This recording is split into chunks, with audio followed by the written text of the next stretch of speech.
அனைவருக்கும் வணக்கம். நான் உங்க சரவணகுமார் பேசுறேன். இன்னைக்கு மைக்ரோசாஃப்ட் எக்ஸல்ல என்ன பார்க்க போறோம் அப்படின்னு பார்த்தீங்கன்னா, மேத்தமேட்டிக்கல் ஃபங்க்ஷன் அதிகமா நிறைய இடங்கள்ல பயன்படுத்தக்கூடிய இப்போ நீங்க பார்க்க போற மேத்தமேட்டிக்கல் ஃபங்க்ஷன்ஸை பத்தி மிக தெளிவா நீங்க புரிஞ்சுக்கோங்க. உங்களுக்கு ஸ்டெப் பை ஸ்டெப்பா சொல்லி தரேன். ஏதாவது சந்தேகங்கள் இருந்தா தயவு செஞ்சு கமெண்ட்ல நீங்க வந்து என்ட்ரி பண்ணுங்க. உங்களுக்கு நான் சந்தேகத்தை உடனடியா நிவர்த்தி பண்றேன். இன்னைக்கு நம்ம வீடியோல என்னென்னலாம் பார்க்க போறோம் அப்படிங்கறத முதல்ல பார்க்கலாம். ஸோ ஃபர்ஸ்ட் நம்ம பார்க்க போகிறது வந்து ரவுண்ட் அப்படிங்கிற ஃபங்க்ஷன்ஸை பற்றி நிறைய பார்க்க போகிறோம். நம்ம அதுக்கப்புறம் ரவுண்டு அண்ட் அகெயின் இன்னும் நிறைய புது புது ஃபங்க்ஷன்ஸ் எல்லாம் நீங்கள் இன்னைக்கு வீடியோவில் நீங்கள் கற்றுக்க போகிறீங்க. அதனால் அந்த வீடியோவை ஸ்கிப் பண்ணாமல் முழுமையாக பாருங்கள். முதல்ல நம்ம பார்க்க போகிறது ரவுண்ட் அப்படிங்கிற ஃபங்க்ஷன். ஸோ அது எப்படி ஒர்க் ஆகுதுன்னு பார்க்கலாம். ஸோ என்கிட்ட வந்து ஒரு நம்பர் இருக்குது 12.588 அப்படின்னு இருக்குது. இதை வந்து நான் வந்து 13 அப்படின்னு சொல்லி ரவுண்ட் பண்ணணும் அப்படின்னா ஸோ ஜஸ்ட் ரவுண்ட் அப்படின்னு கொடுத்துக்கோங்க. கொடுத்துட்டு என்ன பண்ணுங்கன்னா A1 அப்படின்னு கொடுத்துக்கோங்க. கொடுத்துட்டு கமா போட்டு என்ன பண்ணணும் 0 அப்படின்னு சொல்லி கொடுக்கும்போது என்ன ஆகும், A1ல ஆல்ரெடி என்ன இருக்குது 12.588 அப்படின்னு இருக்குது. ஸோ அப்போது இப்படி கொடுக்கும்போது என்ன ஆகுது 13 அப்படின்னு சொல்லி உங்களுக்கு வந்துடும். இதே வந்து 15.258 அப்படின்னா ஸோ 15 அப்படின்னு சொல்லி ரவுண்ட் பண்ணி கொண்டு வரதுக்கு ஈக்குவல் டு ரவுண்ட் அப்படின்னு போட்டு அந்த செல்லோட ரெஃபரன்ஸ் அண்ட் கமா 0 அப்படின்னு கொடுத்தீங்கன்னா உங்களுக்கு என்ன ஆகும் அப்படின்னா ரவுண்ட் பண்ணி கொண்டு வந்துடும். அதே இது 2 டிஜிட்டில் ரவுண்ட் பண்ணணும். பாயிண்ட்டுக்கு அடுத்து அதாவது டெசிமல் பாயிண்ட் வந்து 2 டிஜிட்டில் வரணும் அப்படின்னா நீங்கள் A1, 2 அப்படின்னு கொடுத்தீங்கன்னா என்ன பண்ணணும் அப்படின்னா உங்களுக்கு வந்து 15.26 அப்படின்னு சொல்லி வந்துருச்சா. ஸோ அப்போது 15.258ங்கிறது 15.26 மாறிடுச்சு. இது வந்து ட்ரூ அப்படின்னு போட்டதுனால. ஸோ அதே இன்கேஸ் இந்த ஃபார்முலாவை காப்பி பண்ணி அப்படி கீழே போடுறேன். ஸோ ஜஸ்ட் என்ன பண்ணுறேன், ஷிஃப்ட்டை ப்ரெஸ் பண்ணிவிட்டு கீழே டவுன் ஆரோ கொடுக்கும்போது இப்படி செலக்ட் ஆகுது. அண்ட் கண்ட்ரோல் D அப்படின்னு கொடுக்கும்பொழுது மேலே இருக்கிற ஃபார்முலாவும் அப்படியே கீழே வந்துடும். இப்போ பாருங்கள், இதுவும் அதே மாதிரி 2 டிஜிட்டில் ரவுண்ட் ஆகிடுச்சு. இதே 3 டிஜிட்டில் ரவுண்ட் பண்ணணும் அப்படின்னா நீங்கள் 3 அப்படின்னு கொடுத்தீங்கன்னா ஸோ ஆட்டோமேட்டிக்காக 3 டிஜிட்டில் ரவுண்ட் ஆகிடும். இப்போ 45.245 அப்படின்னு சொல்லி உங்களுக்கு ஆட்டோமேட்டிக்காகவே ரவுண்ட் ஆகிடுது. சரி, நெக்ஸ்ட் என்னென்னா எப்படி வந்து நியரஸ்ட் 10 இப்போ 15.25க்கு நியரஸ்ட்டாக இருக்கக்கூடிய டென்ஸ் என்னது அப்படின்னு பார்த்தீங்கன்னா 20. அப்போது நீங்கள் -1 அப்படின்னு கொடுத்தீங்க அப்படின்னா என்ன ஆகும்னா அதுக்கு நியரஸ்ட்டாக இருக்கக்கூடிய டென்ஸை வந்து கொடுக்கும். இப்போ உதாரணத்துக்கு 85 அப்படின்னு கொடுத்தீங்கன்னா அது வந்து என்ன பண்ணும் அப்படின்னா 90 அப்படின்னு சொல்லி வரும். இதே வந்து 84 அப்படின்னு கொடுத்தீங்க அப்படின்னா இங்கே வந்து 80 அப்படின்னு சொல்லி வரும். ஸோ இது நியரஸ்ட் 10 வந்து கொண்டு வரும். அதே வந்து நியரஸ்ட் 100 கொண்டு வரணும் அப்படின்னா ஸோ அதுக்கு என்ன பண்ணணும் -2 அப்படின்னு சொல்லி போட்டிங்க அப்படின்னா 100 கொண்டு வரும். 84 அப்படின்னு 84.25 கொடுத்தீங்கன்னா கூட என்ன செஞ்சிடும், அது வந்து 100 அப்படின்னு சொல்லி தான் காட்டும். அதே வந்து 1575 அப்படின்னு கொடுத்தீங்க அப்படின்னா ஸோ உங்களுக்கு ஆட்டோமேட்டிக்காக என்ன பண்ணிடுது 1600ன்னு வருது. ஸோ நியரஸ்ட் 100 வந்து என்ன பண்ணும் ரவுண்ட் பண்ணுறதுக்கு தான் அந்த -2 அப்படிங்கிறத நம்ம வந்து பயன்படுத்துகிறோம். ஓகே, அடுத்தது பார்த்தீங்கன்னா round up and round down. அது என்ன அப்படின்னு பார்த்தீங்கன்னா ரொம்ப ஈஸி. இப்போது ஃபார் எக்ஸாம்பிள் வந்து இங்கே 12.48 இருக்குது அப்படின்னு வச்சுக்கிடுவோம். ஸோ அப்போ நான் வந்து நார்மலாக நான் வந்து இதை ரவுண்ட் பண்ணும்போது என்ன ஆகுது அப்படின்னு பார்த்தீங்கன்னா கமா போட்டு 0 போடும்போது என்ன பண்ணிடும் அப்படின்னா நார்மலாக ரவுண்ட் பண்ணால் அது வந்து 12 அப்படின்னு சொல்லி தான் காட்டும். இதே வந்து 12.51 அப்படின்னு கொடுத்தாலே ஆட்டோமேட்டிக்காக என்ன செஞ்சிடும் 13 அப்படின்னு வரும். நான் என்ன நினைக்கிறேன் அப்படின்னா எனக்கு வந்து 12 தான் வரணும், எனக்கு வந்து ரவுண்ட் டவுன் பண்ணு, அதாவது 12.51னாலும் எனக்கு என்ன காட்டு, எனக்கு வந்து 12 அப்படின்னு தான் காட்டு அப்படின்னா ஸோ அதுக்கு என்ன பண்ணணும் ரவுண்ட் டவுன் அப்படிங்கிற இந்த ஃபங்க்ஷனை நீங்கள் வந்து பயன்படுத்தணும். சரியா, அப்படி பயன்படுத்தும் பொழுது ஸோ ஆட்டோமேட்டிக்காக என்ன ஆகுது அப்படின்னா உங்களுக்கு வந்து 12 அப்படின்னு சொல்லி உங்களுக்கு வந்து வந்துடும். ஸோ ரொம்ப ஈஸி. ஸோ இதுக்கு தான் வந்து ரவுண்ட் டவுன் அப்படிங்கிற ஃபங்க்ஷன். ஸோ அதே மாதிரி நான் கீழே அப்படியே கண்ட்ரோல் D அப்படின்னு கொடுத்துட்றேன். ஸோ ஆட்டோமேட்டிக்காக என்னாச்சு 45 அப்படின்னு வந்துருச்சு. ஸோ இப்போ இது இங்கே வந்து நீங்கள் 45.99 அப்படின்னு கொடுத்தா கூட இங்கே ஆட்டோமேட்டிக் என்ன தான் வரும் 45 தான் வரும். ஸோ ஏன்னா நம்ம ரவுண்ட் டவுன் அப்படின்னு கொடுத்துருக்குறோம். இதே வந்து ரவுண்ட் அப் அப்படிங்கிற இந்த ஃபங்க்ஷன் எதுக்காக அப்படின்னு பார்த்தீங்கன்னா இப்போ இன்கேஸ் எனக்கு வந்து 12.51 இருந்தால் 13 எனக்கு ரவுண்ட் பண்ணிவிடு அப்படின்னா 13ன்னு வந்துடும். இப்போ உதாரணமாக 12.01 அப்படின்னு இருந்தால் கூட அது என்ன பண்ணும் 13க்கு ரவுண்ட் பண்ணிடும். ஸோ இது வந்து ரவுண்ட் அப் அப்படிங்கிற இந்த ஃபங்க்ஷன். சரியா, ஸோ இதே ஃபங்க்ஷனை நான் வந்து கீழே கண்ட்ரோல் D மேலே வந்து ஷிஃப்ட்டை ப்ரெஸ் பண்ணிவிட்டு கீழே டவுன் ஆர கீ ப்ரெஸ் பண்ணிவிட்டு அதுக்கப்புறம் கண்ட்ரோல் D கொடுக்கும் பொழுது என்ன ஆயிடுச்சு 46 அப்படின்னு வந்துருச்சு. இப்போது அடுத்து MROUND அப்படிங்கிற ஃபங்க்ஷன் எதுக்காக அப்படின்னு பார்த்தீங்கன்னா round to nearest multiple. For example இங்கே MROUND அப்படின்னு கொடுத்துட்டு சரியா இங்கே என்ன பண்ணுறோம் அப்படின்னா 8ன்னு இருக்குது. ஸோ A2 கமா கொடுத்துட்டு என்ன பண்ணுறேன் நான் வந்து இதில் 5 அப்படின்னு சொல்லி போடுறேன்.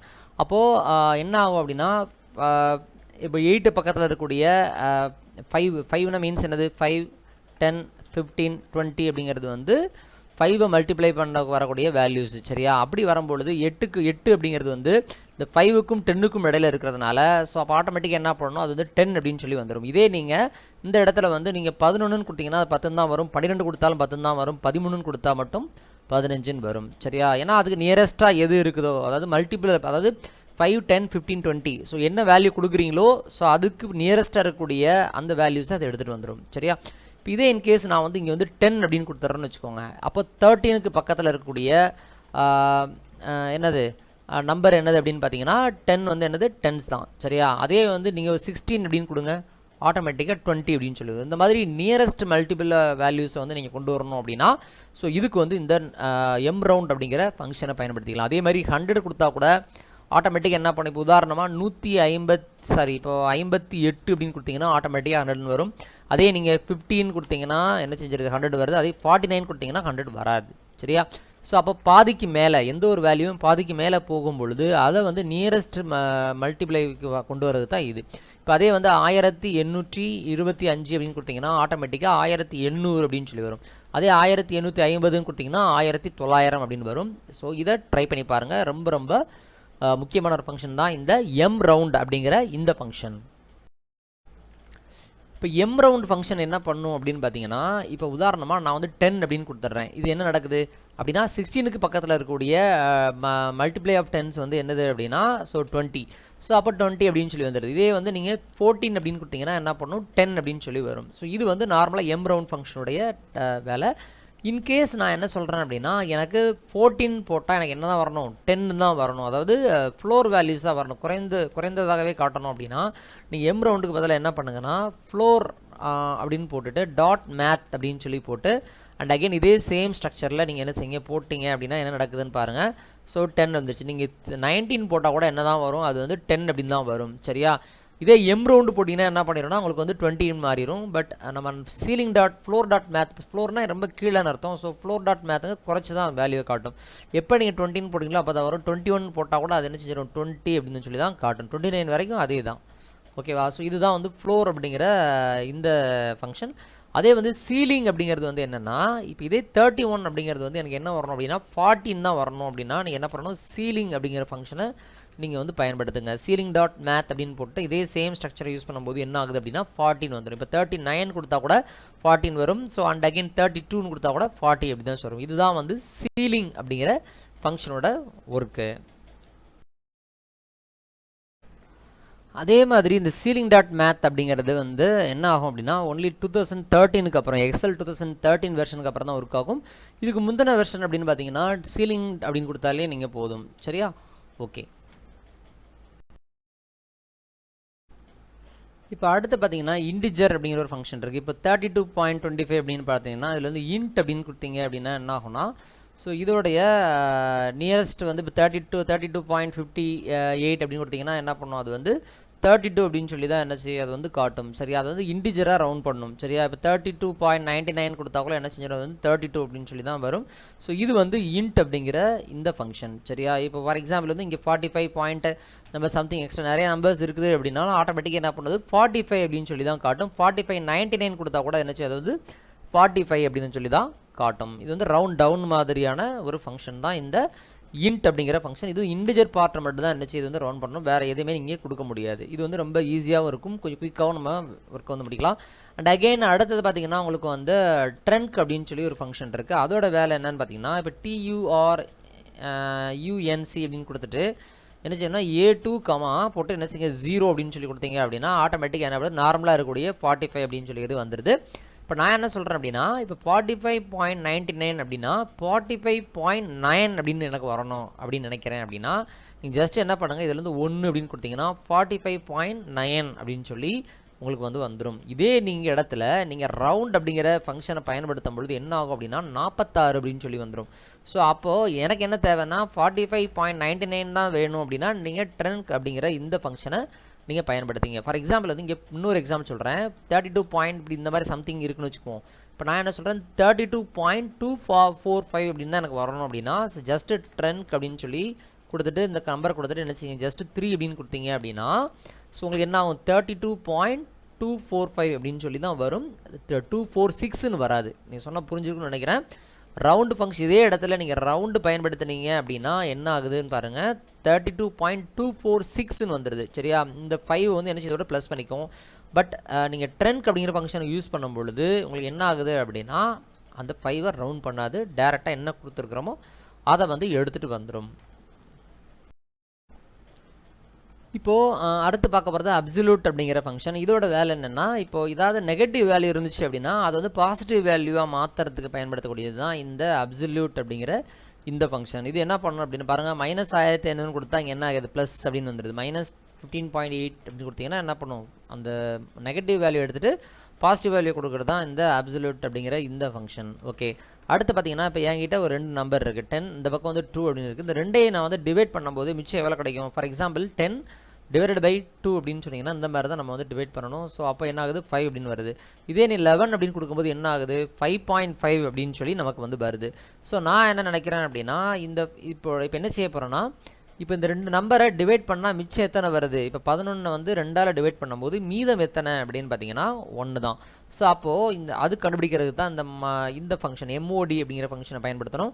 And again A1 comma and B2 அப்படின்னு கொடுக்கும் பொழுது அப்போ 11 அப்புறம் கமா கொடுத்து என்ன செய்யணும் 2 அப்படிங்கிற மாதிரி அர்த்தம். ஸோ ரிமைண்டர் எத்தனை அப்படின்னா 1 அப்படிங்கிறது தான் வந்து நம்மளுடைய ரிமைண்டர். சரியா, ஓகே. இப்போ இதே வந்து எனக்கு வந்து இது இன்டிஜர் பார்ட் இருக்கு இல்லையா, இப்போ அதாவது 11 வந்து 2ஆல் டிவைட் பண்ணும்போது மிச்சம் வந்து 1, பட் என்ன அது அப்படின்னா 10 அப்படிங்கிறது இன்டிஜர் பார்ட்டு. சரியா, அப்போ என்ன பண்ணணும், அந்த இன்டிஜர் பார்ட் வேணும் அப்படின்னா அந்த கோஷன்ட் அப்படிங்கிற ஒரு ஃபங்க்ஷன் இருக்குது, அதை நீங்கள் பயன்படுத்துங்க. இதே சுச்சுவேஷனில் என்ன பண்ணுங்க அப்படின்னா, அந்த கோஷன்ட் அப்படிங்கிற இந்த ஃபங்க்ஷனை நீங்கள் பயன்படுத்தும் பொழுது என்ன ஆகுது அப்படின்னு பாருங்கள். இதே சேம் தான், A1 comma and again B1 அப்படின்னு கொடுக்கும் பொழுது என்ன ஆகுதுன்னா 5 அப்படின்னு சொல்லி வந்துடும். சரியா, ஸோ அப்போ இது வந்து என்னதுன்னா அந்த இன்டிஜர் பார்ட்டு. சரியா, இன்டிஜர் பார்ட் வந்து நம்ம கொடுக்குறது தான் என்னதுன்னா இந்த ரிமைண்டர். இப்போ பாருங்கள், இப்போ இதே நான் 15 அப்படின்னு கொடுக்குறேன், இங்கே வந்து என்ன செய்யறேன், நான் வந்து 3 அப்படின்னு கொடுக்கும்போது இங்கே என்ன ஆகுது, ரிமைண்டர் வந்து 0, பட் வந்து இன்டிஜர் பார்ட் என்னது 5. சரியா, ஏன்னா I3 15ன்னு சொல்லுவோம் இல்லையா, அப்போ 5 அப்படிங்கிறது. இதே வந்து நீங்கள் 16 அப்படின்னு கொடுக்கும்பொழுது என்ன ஆகுது, ரிமைண்டர் 1, பட் 5 அப்படிங்கிறது இன்டிஜர் வேல்யூ. ஸோ இது ரெண்டுக்குள்ளே டிஃப்ரென்ஸை புரிஞ்சுக்கோங்க. ஏதாவது டவுட் இருந்தால் மறக்காமல் கீழே வந்து என்ட்ரி பண்ணுங்கள். சரியா, அதுக்கு அடுத்து பார்த்தீங்கன்னா ஸ்கொயர் ரூட் அப்படின்னு ஒரு ஃபங்க்ஷன் இருக்குது. இந்த ஸ்கொயர் ரூட் ஃபங்க்ஷன் எப்படி அப்படின்னா, ஃபார் எக்ஸாம்பிள் வந்து 16உடைய ஸ்கொயர் ரூட் என்ன அப்படின்னு பார்க்குறோன்னா, நீங்கள் SQRT அப்படின்னு கொடுத்துட்டு ஜஸ்ட் என்ன பண்ணுங்கள், 16ன்னு கொடுத்தீங்கன்னா ஸோ 4 அப்படிங்கிறது வந்து உங்களுக்கு வந்து ஸ்கொயர் ரூட் அப்படின்னு அர்த்தம். சரியா, அடுத்து பார்த்தீங்கன்னா உங்களுக்கு வந்து பவர் அப்படின்னு ஒரு ஃபங்க்ஷன் இருக்குது. இந்த பவர் அப்படிங்கிற ஃபங்க்ஷன் என்ன பண்ணுது அப்படின்னு பார்த்தீங்கன்னா, இப்போது 2 பவர் 3 அப்படின்னா என்ன வரணும், 2 பவர் 2 அப்படின்னா என்னதுன்னா, நம்ம ஆக்சுவலாக மேக்ஸில் என்ன 2 பவர் 2 வந்து 4 அப்படின்னு வரும். ஸோ அப்போ அந்த பவர் வேல்யூவை கண்டுபிடிக்கிறதுக்கு யூஸ் பண்ணக்கூடியது தான் இந்த பவர் அப்படிங்கிற இந்த ஃபங்க்ஷன். அடுத்து பார்க்க போகிறது சப்டோட்டல் அப்படிங்கிற ஃபங்க்ஷன். இதுதான் வந்து மேஜரான ஃபங்க்ஷன். என்ன அப்படின்னா, இப்போ உதாரணமாக இப்போ சப்டோட்டல் அப்படின்னு கொடுத்துட்டு என்ன பண்ணுறீங்க அப்படின்னா, இப்போது என்ன ஃபங்க்ஷன் இப்போ சம் பண்ணணும் அப்படின்னு வச்சுக்கோங்க. ஜஸ்ட் என்ன பண்ணுங்கள், இந்த இடத்துல ஒரு வேல்யூ சம் பண்ணணும் 9 அப்படின்னு முதல்ல கொடுத்துக்கோங்க. கொடுத்துட்டு என்ன பண்ணணும் அப்படின்னு பார்த்தீங்கன்னா, C2லேருந்து C9 அப்படின்னு நான் கொடுத்துட்றேன்.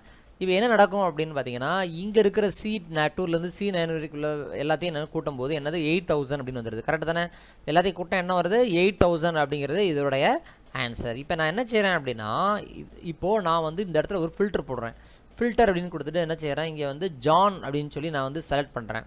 அப்போ ஜான் செலக்ட் பண்ணும்போது ஜான் வந்து மட்டும் எவ்வளோ சேல்ஸ் பண்ணியிருக்காங்க அப்படின்னு பார்த்தீங்கன்னா, ஆட்டோமேட்டிக் என்ன ஆகுது, இங்கேயும் 3000 வந்துடுது. But at the same time சப்டோட்டலும் என்ன செஞ்சிடும், அதாவது ஃபில்டர் ஆனதுக்கு அப்புறமா காட்டக்கூடிய வேல்யூஸை மட்டும் கூட்டக்கூடியது தான் இந்த சப்டோட்டலுடைய மிகப்பெரிய பெனிஃபிட். நார்மலாக சம் பண்ணும்போது என்ன வித்தியாசம் வரும் அப்படிங்கிறதையும் நான் உங்களுக்கு எக்ஸ்பிளைன் பண்ணுறேன். ஃபார் எக்ஸாம்பிள் இப்போ நான் இதே சம் அப்படிங்கிற ஃபங்க்ஷனை நான் வந்து இப்படி பயன்படுத்தும் போது என்ன ஆகுது அப்படின்னு பார்த்தீங்கன்னா, இப்போ 8000 அப்படின்னு தான் வருது. இன்கேஸ் நான் வந்து இந்த இடத்துல ஒரு ஃபில்டர் நான் அப்ளை பண்ணுறேன் அப்படின்னா, ஃபார் எக்ஸாம்பிள் இங்கே ஜான் அப்படின்னு அப்ளை பண்ணுறேன்னா, சாரி கொஞ்சம் நான் கீழே கொஞ்சம் கேப் விட்டுக்கிறேன். இங்கே இடத்துல ரைட் கிளிக் பண்ணிவிட்டு ஒரு இன்சர்ட் கொடுத்துட்றேன். இந்த இடத்துல இருக்குன்னு வச்சுக்குவோம். ஸோ அப்போ இங்கே வந்து என்ன பண்ணுறோம், நம்ம வந்து ஜான் அப்படின்னு செலக்ட் பண்ணுறோம் அப்படின்னு பார்த்தீங்கன்னா, இங்கே ஆன்சர் என்ன தான் வரும், 8000 அப்படின்னு தான் வரும். ஏன்னா நம்ம சம் ஃபங்க்ஷனுக்கு யூஸ் பண்ணும்போது இடையில ஹைட் ஆகியிருந்தாலும் அதையும் சேர்த்து தான் கூட்டும். ஸோ அதுக்கு பதிலாக தான் நம்ம என்ன செய்கிறோம் அப்படின்னா, சப்டோட்டல் அப்படிங்கிற ஃபங்க்ஷனை பயன்படுத்தும் பொழுது ஏதாவது நீங்கள் ஃபில்டர் பண்ணிங்கன்னா அதுக்கு தகுந்த மாதிரியான அந்த ஆன்சர் வந்து மாறும். சரியா, இப்போ 9 கமா கொடுக்கும்போது 3000 அப்படின்னு வந்துடும். ஸோ இதே வந்து ஆவரேஜ் பார்க்கணும் அப்படின்னு பார்க்குறீங்க அப்படின்னா, ஸோ அதே சேம் தான். இதே இடத்துல 9க்கு பதிலாக என்ன பண்ணுங்க அப்படின்னா, இதுலேயே காட்டும். இந்த காட்டுதான் ஆவரேஜ் கவுண்ட்டு நிறைய ஃபங்க்ஷன்ஸ் இருக்குது. ஸோ இதில் என்ன பண்ணுறோம் அப்படின்னா, நான் வந்து 1 அப்படின்னு கொடுக்கும்போது என்ன ஆகுது அப்படின்னா, ஸோ ஆட்டோமேட்டிக்காக 1000 அப்படின்னு சொல்லி வந்துடும். ஸோ அதே வந்து ஃபார் எக்ஸாம்பிள் இங்கே ஒரு 2000 இருக்குது, இங்கே ஒரு 1200 இருக்குன்னு வச்சுக்குவோம். ஸோ அப்போ இதில் நான் வந்து இப்போ ஜான் அப்படிங்கிறவர் வந்து ரொம்ப கம்மியாக எவ்வளோக்கு சேல்ஸ், கம்மியான அமௌண்ட் என்ன அப்படின்னு நம்ம பார்க்கணும்னு நினைக்கிறோம்.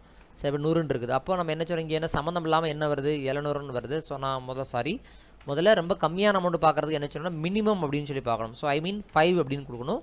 கொடுத்துட்டு பார்க்கும்போது என்ன ஆட்டோமேட்டிக்காக 100 அப்படின்னு சொல்லி வந்துடுது. சரியா? இப்போ நான் ஃபில்டர் பண்ணாமல் விடும் பொழுது என்ன ஆகும் அப்படின்னா, இப்போ பாருங்கள், வேறு ஏதாச்சும் வேல்யூவில் போய்ட்டு நான் 10ன்னு மாற்றுறேன், ஆட்டோமேட்டிக்காக என்ன வந்துடுது, 10ன்னு வந்துடுதா? சாரி, ஒரு நிமிஷம் இருங்க, மேரியில் வந்து 10ன்னு போடுறேன். போட்டு என்ன பண்ணுறேன்னா, இது வந்து ஃபில்டர் பண்ணுறேன். அண்ட் அகெயின் இப்போ நம்ம ஜானை செலக்ட் பண்ணும்போது ஆட்டோமேட்டிக்காக என்ன செஞ்சிருது, 100 அப்படின்னு மாறிடும். இதே நான் ஆல் அப்படின்னு கொடுத்தீங்கன்னா உங்களுக்கு வந்து 10 அப்படின்னு மாறிடும். ஸோ இதுதாங்க ரொம்ப ரொம்ப ஈஸி. ஸோ இதுதான் சப்டோட்டலுடைய மிகப்பெரிய பெனிஃபிட். ஓகே, ஸோ இன்றைக்கி நம்ம யூஸ்ஃபுல்லான நிறைய ஃபங்க்ஷன்ஸை பார்த்தோம். ஸோ இனி அடுத்த வீடியோவில் மேலும் பல யூஸ்ஃபுல்லான ஃபங்க்ஷனோட மீண்டும் சந்திக்கிறேன். அதுவரை விடைபெறுவது உங்கள் சரவணகுமார். இந்த சேனலை சப்ஸ்கிரைப் பண்ணாதவங்க சப்ஸ்கிரைப் பண்ணிக்கோங்க. மறக்காமல் இந்த சேனலை லைக் பண்ணுங்கள். நன்றி, வணக்கம்.